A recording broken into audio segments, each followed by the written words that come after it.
Wa bashonko enkoma osabre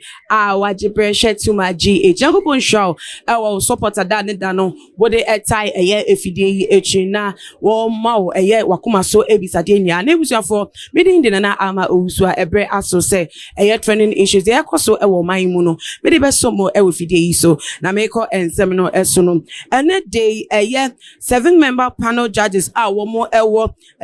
court batan ewo man mu Supreme Court wo mo eko asetena efa petition opposition party the NDC NHS yewra former president JM John Dramani Mahama de abeto no nim no na ebra wo mo eko asetena no wo mo de ensem bi to dwa te se ensem wo mo ni eni enye ho a ekoso ewo petition no ehom na according to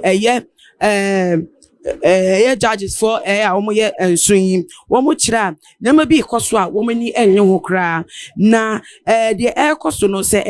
ndisi ameniko ni titu wo mo flag bearer John Dramani Mahama wo ma mpe ho asem anka ntempa so dia ende wo mo election petition case wo dia beto mani wo mo ba atu egu atese wo mo nyu ho mienu kra wo mo pedi aya no mafa ade ato akure kra pa ahwe ade foforo kra de wo mani we say akwet se de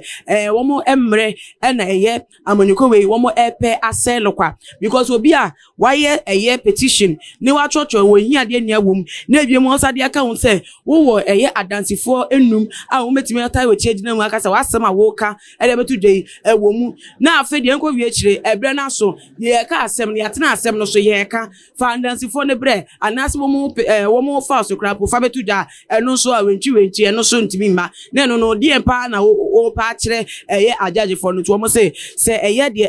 ekeka kono womani enye woni nti eye womo eka de ato eye former president John Dramani Mahama nim se wan hwe ho asem ampa nka dia ene ni case no ye to de atwena ne sa na asem we edi womo NDC amanyoko council baako wono edi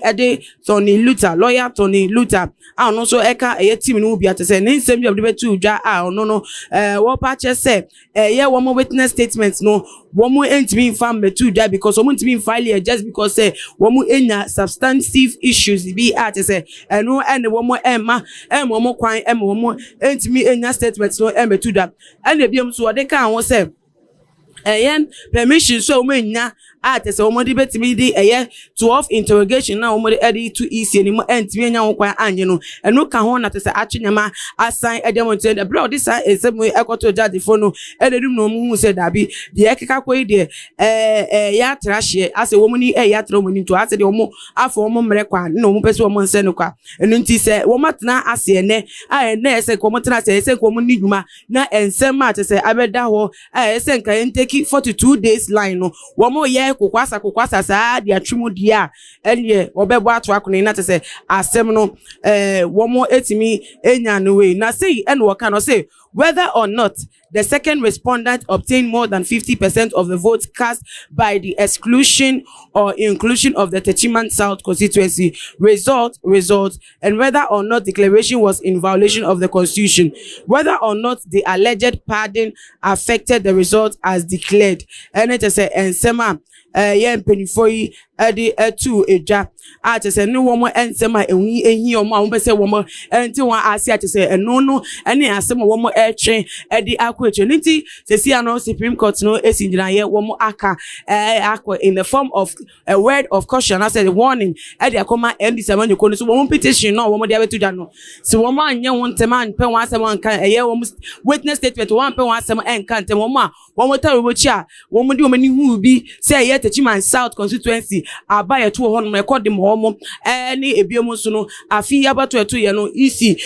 ye kokwasa bi wo ma ye kana na bi wo ma dan nyamani ede ko mama nyuko NPP wo ntimi anfa wo mama me kan nsem ne dia ene case die wo meto egu na asem na asa na no na just amanfo bi sa say da bi odi e ko so ide enye ma NDC for me ka say Supreme Court for no na tese judge for no na wo mo mpe wo ma asem na tese wo mo ye yi mu no mo ye bias da bi because ade ide mo amuko mu nim de eda ho esese mu echiche eda ho esese mu ndi so mo ye prepared na mo ye plan ma sheda afam legal team over 30 member legal team na ma tena say to 20 ba ne sen na mo make a petition ewie atro enhunya ma metimi dia kan na mo da copy omo nim na tesa afi ebredu say mo witnesses no mo emra no form statement emra so na no so mu ntimi ntwen ase na nti mo ko no na mo nim say bre say no witness na ka say mo ye be yin omo statement na ase de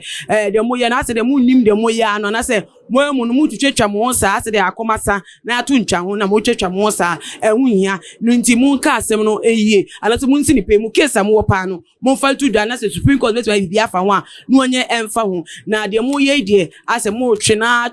matis ma pe asem e de ama ajaji fo no se na eye asem no esifate no na ne nia mu no bisafo hu ne se eye judge fo yi wo se eye cases no and as a statement na wo mu enya no witness statement no ebi wa nipa ho adwuma de break akọ wo mu se hyehyede e wo ho mu na so nipa ho adwuma no eye ebia na te se ebre ne te se ekọ ne ba ne te se nsem bebetimi ebem nti wo munya break akra e de mo a ebeboa we dey say warning no ma 7 nti enhwe de ba ko wie say NDC for no so betima babo mo ntempa so no metimi de witness aba on the next hearing na te se judge for metimi abu ensem na ntem within the 42 year day space not to say bibia koso wano not to say o man yetimi atiesi e dadam na de wo final verdict no yetimi nya ye wonti ase wo na to say yetimi a movie on no mutimi famda na to say enkosa enfama o my because in all this no Ghana and ehunya you be a hwe ne say Ghana be ebenya ne ntoma pa no we fra na to say enkoso ene eye kanko aba eye wo man muniti se ba ko wie ni sa na eye obibia eni so de hu ne de na se beja ntem no e wo ha nti wa dwentre a wo fa hu no ba madi ha